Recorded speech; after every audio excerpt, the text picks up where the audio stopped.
رحمت فرمانا چاہتا ہے، اسی لیے اس نے ہمیں پیدا کیا۔ اس نے یہ دنیا اس لیے نہیں بنائی، اس نے بندوں کو اس لیے پیدا نہیں کیا کہ بندوں کو عذاب دینے کی اس میں خواہش تھی۔ وہ بندوں کو مارنا ہی چاہتا تھا، عذاب دینا ہی چاہتا تھا، وہ بندوں کے ساتھ کوئی ظلم یا زیادتی چاہتا تھا، ایسا نہیں۔ وہ فرماتا ہے ما یفعل اللہ بعذابکم، وہ تمہیں عذاب دے کے کیا کرے گا؟ ما یفعل اللہ بعذابکم، وہ تمہیں عذاب دے کے کیا کرے گا؟ ان شکرتم وآمنتم، اگر تم شکر بجا لاؤ، اگر تم ایمان رکھو تو تمہیں عذاب کیوں دے گا؟ وہ عذاب دینا نہیں چاہتا، عذاب اس کا مقصد نہیں ہے، عذاب اس کی پرائرٹی نہیں، عذاب اس کی ترجیح نہیں۔ عذاب کا ہمیشہ استحقاق پیدا ہوتا ہے، عذاب کا ہمیشہ استحقاق پیدا ہوتا ہے تو عذاب آتا ہے، عذاب کے لائق لوگ جب ہوتے ہیں تو عذاب آتا ہے، عذاب والے کام جب کیے جاتے ہیں تو عذاب آتے ہیں۔ اور رحمتیں بغیر ہماری لیاقت کے، بغیر ہماری قابلیت کے، بغیر ہماری صلاحیت کے اور بغیر ہمارے استحقاق کے ہر وقت چلی آ رہی ہیں، ہر وقت چلی آ رہی ہیں۔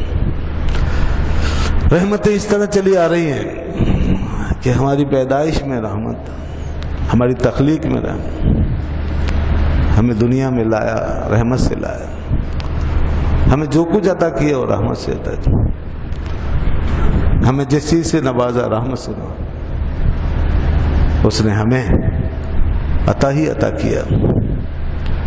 بندہ سر کے بالوں سے لے کر پیر کے ناخن تک اس کی عطاؤں میں ڈوبا ہوا، اس کی رحمتوں میں ڈوبا ہوا۔ یہاں ایک ایک گھڑی اس کی رحمتوں کی وجہ سے ہی ہمارے لیے پیدا ہوئی ہے، یہ اس کی رحمت کا کرشمہ ہی ہے۔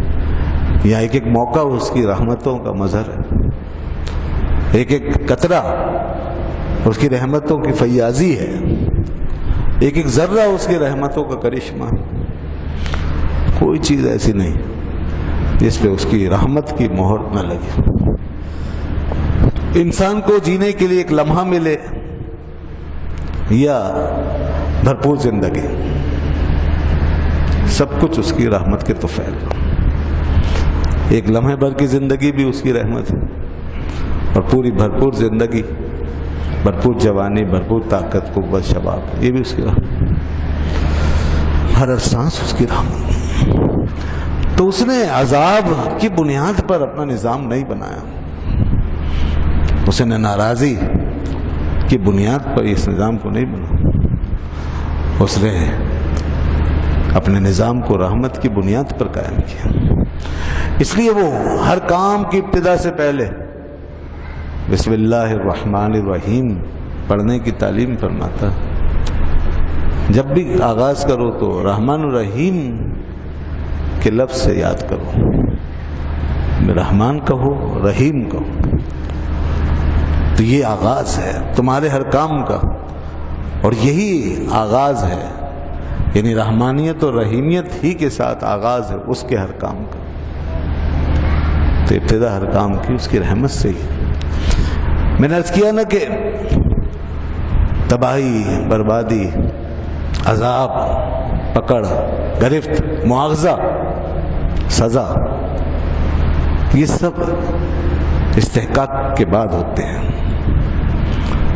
یہ سب اس بات کے بعد کہ لوگوں نے اس چیز کو خود دعوت دی ہوتی ہے، وہ خود ایسا کر کے جا چکے ہوتے ہیں، جس کے بعد یہ ساری چیزیں پیش آتی ہیں۔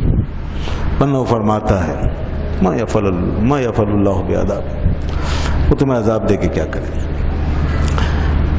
وہ ہر گھڑی، ہر ساتھ، ہر لمحے بخشنے پر آمادہ۔ وہ اگر ہمیں تائب ہونے کا حکم دیتا ہے تو خود اپنے حق میں تواب ارشاد فرماتا ہے، وَأَنَا التَّوَّابُ الرَّحِيمُ۔ تائب کی حقیقت اور تواب کی اصل دونوں ایک ہی ہے. تائب توبہ کرنے والا. توبہ کس کو کہتے ہیں؟ توبہ بندہ کرتا ہے. توبہ کی حقیقت کیا؟ توبہ کا مطلب ہے رجوع کر. جس کو چھوڑ کے گئے ہیں اس کی طرف لوٹ آ، واپس آ جا، یہ توبہ ہے. تائب یعنی رجوع کرنے والا، لوٹ کر آنے والا. ہمیں کہا تائب، تم تائب ہو جاؤ، توبو الی اللہ، اللہ کی طرف لوٹ آؤ. لوٹ آؤ، توبہ کر لو، لوٹ آؤ. اور خود اپنے لیے فرمایا جب تم لوٹ آؤ گے تو مجھے تواب پاؤ گے. لوجد اللہ تواب الرحیم، میں تواب ہو کے تمہیں ملوں گا. تواب کا مطلب کیا؟ بہت زیادہ لوٹنے والا. تائب جو ایک دفعہ بھی لوٹ آئے وہ تائب ہے. اور تواب جو ہر وقت لوٹنے کے لیے آمادہ ہو، ہر وقت لوٹنے کے لیے آمادہ ہو. اگر دن میں ہزاروں لاکھوں کروڑوں مرتبہ بھی لوٹ کر آنا پڑے تو وہ لوٹ آئے، اس کو کہتے ہیں تواب. مگر سوال یہ ہے کہ وہ کس چیز سے لوٹ کر آتا ہے؟ بندہ تو گناہ سے لوٹ کر آتا ہے، بندہ نافرمانی سے لوٹ کر آتا ہے، بندہ غفلت سے لوٹ کر آتا ہے. وہ کس چیز سے لوٹ کر آتا ہے؟ وہ بھی لوٹ کر آتا ہے مگر توابیت کے ساتھ، انتہائی شدت کے ساتھ، بہت تیزی کے ساتھ، بہت جلدی، بہت سرعت کے ساتھ، فوراً. اور ہزاروں دفعہ بھی ہو تو ہزاروں بار. مگر کس چیز سے؟ وہ فرماتا ہے تو گناہ سے ایک دفعہ لوٹ کر آتا ہے، میں عذاب کے ارادے سے ہزاروں مرتبہ لوٹ کر آتا ہوں. میں ثواب کی طرف لوٹ آتا ہوں، میں دینے کی طرف لوٹ آتا ہوں.